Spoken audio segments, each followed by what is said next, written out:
ଭଗବାନ ଶ୍ରୀକୃଷ୍ଣଙ୍କ ପରମ ଉପାସକ କରମାବାଈଙ୍କ ଜନ୍ମ 1615 ଖ୍ରୀଷ୍ଟାବ୍ଦରେ ରାଜସ୍ଥାନର ନଗର ଜିଲ୍ଲାର ଏକ କୃଷକ ପରିବାରରେ ହୋଇଥିଲା, ଯାହାଙ୍କର ପିତାଙ୍କ ନାମ ଥିଲା ଜୀବନରାମ। ଜୀବନରାମ ତାଙ୍କର କନ୍ୟା ସନ୍ତାନଟିକୁ ନେଇ ବହୁତ ଖୁସି ଥିଲେ। ଦିନୁ ଦିନ କରମା ବଡ଼ ହେବାରେ ଲାଗିଲା।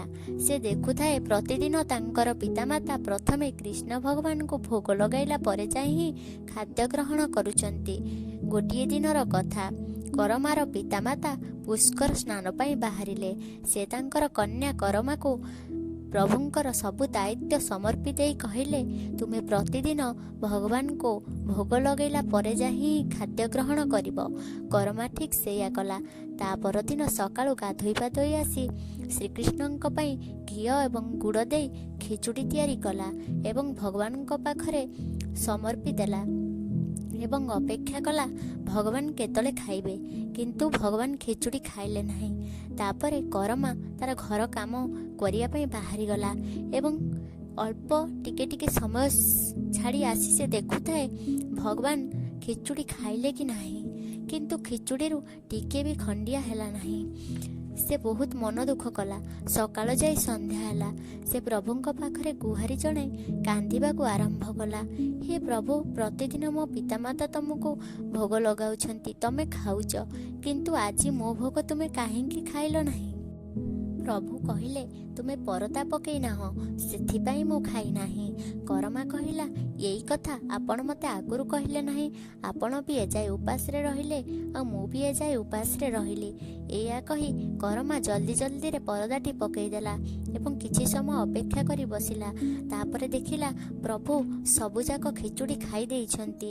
ସେ ପ୍ରତିଦିନ ଏମିତି ଠାକୁରଙ୍କୁ ଖିଚୁଡ଼ି ଭୋଗ ଲଗାଇଲା ଆଉ ଠାକୁର ବି ତା ଖିଚୁଡ଼ିକୁ ଖାଇ ଚାଲିଲେ। କିଛି ଦିନ ଗଲା। କରମାର ପିତାମାତା ପୁଷ୍କର ସ୍ନାନ ସାରି ଘରକୁ ଫେରିଲେ। ମା ରୋଷେଇଶାଳକୁ ଯାଇ ଦେଖନ୍ତି ତ ଘିଅ ଏବଂ ଗୁଡ଼ର ଆଟିକା ସବୁ ସଫା ହୋଇ ସାରିଛି। ସେ କରମାକୁ ପଚାରିଲେ, କରମା, ଏତେ ଘିଅ ଆଉ ଗୁଡ଼ ତୁ କ'ଣ କଲୁ? କରମା ସବୁ କଥା ମାଙ୍କ ଆଗରେ କହିଲା। ମା କିନ୍ତୁ ବିଶ୍ୱାସ କଲେ ନାହିଁ। ସେ କହିଲେ, ପ୍ରଭୁ କ'ଣ ସତରେ ଖିଚୁଡ଼ି ଖାଉଛନ୍ତି? କରମା କହିଲା, ହଁ ମା, କାଲି ମୁଁ ଭୋଗ ଲଗେଇବି ଆଉ ତମେ ଦେଖିବ ପ୍ରଭୁ କେମିତି ଖାଉଛନ୍ତି। ତା ପରଦିନ କରମା ପ୍ରଭୁଙ୍କ ଆଗରେ ପୁଣି ସେହିପରି ଖିଚୁଡ଼ି କରି ଭୋଗ ଲଗାଇଲା ଏବଂ ପ୍ରଭୁ ସବୁଯାକ ଖିଚୁଡ଼ି ଖାଇଲେ। କରମାର ପିତାମାତା ନିଜକୁ ଧନ୍ୟ ମନେ କଲେ। ଆମ ଝିଅଙ୍କ ହାତରୁ ପ୍ରଭୁ ସ୍ୱୟଂ ଭୋଗ ଖାଉଛନ୍ତି। କିଛି ଦିନ ଗଲା। ବାଲ୍ୟ ଅବସ୍ଥାରେ କରମାର ହିଁ ବିବାହ ହୋଇଗଲା। କିନ୍ତୁ ଦୁର୍ଭାଗ୍ୟର କଥା, ଅଳ୍ପ ଦିନ ମଧ୍ୟରେ ତାଙ୍କ ପତିଙ୍କର ଦେହାନ୍ତ ଘଟିଲା। ସେ ତାଙ୍କର ପୁରା ଜୀବନ ପ୍ରଭୁଙ୍କ ପାଇଁ ସମର୍ପଣ କରିଦେଲେ ସେହିଦିନ ଠାରୁ ଏବଂ ଅନ୍ତିମ ସମୟରେ ପୁରୀ ଚାଲି ଆସିଲେ। ସେଠାରେ ପ୍ରତିଦିନ ଖିଚୁଡ଼ି ଭୋଗ କରି ପ୍ରଭୁଙ୍କୁ ଖାଇବାକୁ ଦେଲେ। ପ୍ରଭୁ ମଧ୍ୟ ପ୍ରତିଦିନ ଖାଆନ୍ତି। ଯେଉଁଦିନ ଟିକେ ଡେରି ହେଇଯାଏ ପ୍ରଭୁ ନିଜେ ଆସି କାନ୍ଦନ୍ତି, ଅଳି କରନ୍ତି, ମା ମୋତେ ଏତେବେଳ ପର୍ଯ୍ୟନ୍ତ କାହିଁକି ଖାଇବାକୁ ଦେଲ ନାହିଁ? କିନ୍ତୁ ଜଣେ ସନ୍ନ୍ୟାସୀ ଦିନେ ଆସି କରମାଙ୍କୁ କହିଲେ, ମା, ତୁମେ ଅଗାଧୁଆ ପ୍ରଭୁଙ୍କୁ କିପରି ଭୋଗ ଲଗାଉଛ? ତୁମେ ପ୍ରତିଦିନ ଆଗ ଗାଧେଇ ରୋଷେଇ ଘର ସଫା କରି ଖିଚୁଡ଼ି ବନାଅ, ତାପରେ ଠାକୁର ଘର ପରିଷ୍କାର କରି ଭୋଗ ଲଗାଇବ। କରମା ତ ସାଧା ସିଧା ଭକ୍ତଟିଏ। ସିଏ ଏସବୁ ବାବଦରେ କିଛି ଜାଣିନଥିଲା। କିନ୍ତୁ ସେହିଦିନ ଠାରୁ ସେ ନୀତି ନିୟମରେ ଭୋଗ ଲଗାଇବା ଆରମ୍ଭ କଲା। ଶ୍ରୀ ଜଗନ୍ନାଥ ପ୍ରତିଦିନ ପରି ସକାଳୁ ଆସି ଭୋଗ ଖାଇବା ପାଇଁ ପହଞ୍ଚିଗଲେ। କିନ୍ତୁ ଦେଖିଲେ ତାଙ୍କ ମାତା ଗାଧୋଉଛନ୍ତି। ସେ ଫେରିଗଲେ। ପୁଣି କିଛି ସମୟ ପରେ ଆସିଲେ। ଦେଖିଲେ ତାଙ୍କ ମାତା ରୋଷେଇଶାଳ ସଫା କରୁଛନ୍ତି। ସେ ପୁଣି ଫେରିଗଲେ। ଏହିପରି ଭାବରେ ସେଦିନ ଭୋଗ ଖାଇବା ବହୁତ ବିଳମ୍ବ ହେଲା ଏବଂ ଭଗବାନ ଠିକ୍ ଖିଚୁଡ଼ି ଖାଇ ବସିଛନ୍ତି। ସେଇ ଟାଇମ୍ରେ ଶ୍ରୀମନ୍ଦିରର ଘଣ୍ଟି ବାଜିଲା। ପ୍ରଭୁ ଜଲ୍ଦିରେ ଖାଇଦେଇ ଶ୍ରୀମନ୍ଦିରକୁ ଫେରିଗଲେ। ସେଠି ପଣ୍ଡା ଦେଖିଲେ ପ୍ରଭୁଙ୍କର ମୁଖରେ ଏବଂ ହାତରେ ଖିଚୁଡ଼ି ଲାଗିଛି। ପଣ୍ଡା ପଚାରିଲେ, ପ୍ରଭୁ, ଆପଣଙ୍କର ଇଏ କି ଅବସ୍ଥା? ସିଏ ପ୍ରଭୁ ତାଙ୍କ ଆଗରେ ସମସ୍ତ କଥା କହିଲେ।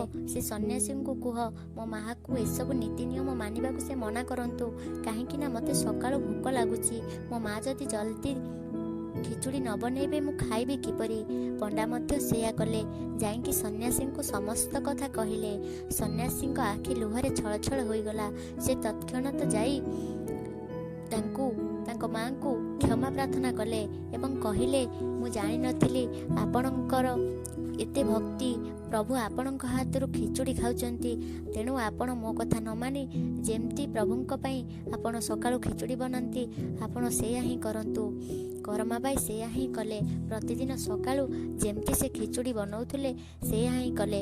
ପ୍ରଭୁ ଖାଇଲେ, ଆନନ୍ଦ ହେଲେ। କିନ୍ତୁ କିଛି ଦିନ ଗଲା, କରମା ବାଇଙ୍କର ମୃତ୍ୟୁ ଘଟିଲା। ସେଦିନ ମହାପ୍ରଭୁ କିଛି ବି ଖାଇଲେନି, ଖାଲି କାନ୍ଦି ଚାଲିଲେ। ପଣ୍ଡା ତାଙ୍କୁ ପଚାରିଲେ, ପ୍ରଭୁ ଆପଣ କାହିଁକି କାନ୍ଦୁଛନ୍ତି? ପ୍ରଭୁ ତାଙ୍କ ଆଗରେ ସମସ୍ତ କଥା କହିଲେ ଏବଂ ସିଏ ଯାଇ ରାଜାଙ୍କୁ ଏକଥା ଜଣାଇଲେ। ରାଜା କହିଲେ, ପ୍ରଭୁ ଆପଣଙ୍କ ଦୁଃଖର କାରଣ କ'ଣ? ପ୍ରଭୁ କହିଲେ, ମୁଁ ଆଉ ଖିଚୁଡ଼ି ଖାଇପାରିବିନି, ମୋ ମା ଚାଲିଗଲେ, ମୋତେ ଆଉ କିଏ ଖିଚୁଡ଼ି ଖାଇବାକୁ ଦେବ? ହେଠୁ ରାଜା ସେହିଦିନ ଠାରୁ ଘୋଷଣା କଲେ, ପ୍ରତିଦିନ ସକାଳୁ ଶ୍ରୀ ଜଗନ୍ନାଥଙ୍କ ପାଖରେ ପ୍ରଥମେ ଖିଚୁଡ଼ି ଭୋଗ ଲାଗିବ। ତାହା କରମାବାଇଙ୍କର ଭୋଗ ରୂପେ ପ୍ରଚାର ହେବ, ପ୍ରଭୁଙ୍କୁ କୁହାଯିବ। ତ ସେହିଦିନ ଠାରୁ ଶ୍ରୀ ପ୍ରଭୁଙ୍କ ପାଖରେ ପ୍ରତିଦିନ ସକାଳୁ ଖିଚୁଡ଼ି ଭୋଗ ହିଁ ଲାଗେ। ଆଜ୍ଞା, ସତରେ ଭଗବାନଙ୍କର ଲୀଳା କେତେ ନିଆରା। ସେ ତାଙ୍କ ପାଖରେ ସବୁ କିଛି ଥାଇ ବି ସେ ଭକ୍ତଙ୍କ ହାତରୁ ସ୍ନେହରେ ଯିଏ ଦିଏ ସେ ସବୁ କିଛି ଖାଇ ନେଇଥାନ୍ତି। ସେ ବାଛ ବିଚାର କିଛି କରନ୍ତି ନାହିଁ। ଶେଷରେ ସିଏ କରମାବାଇଙ୍କର ଖିଚୁଡ଼ି ଖାଇବା ପାଇଁ ମଧ୍ୟ କାନ୍ଦି ପକେଇଛନ୍ତି। ପ୍ରଭୁଙ୍କର ଲୀଳା କେତେ ବା ନିଆରା।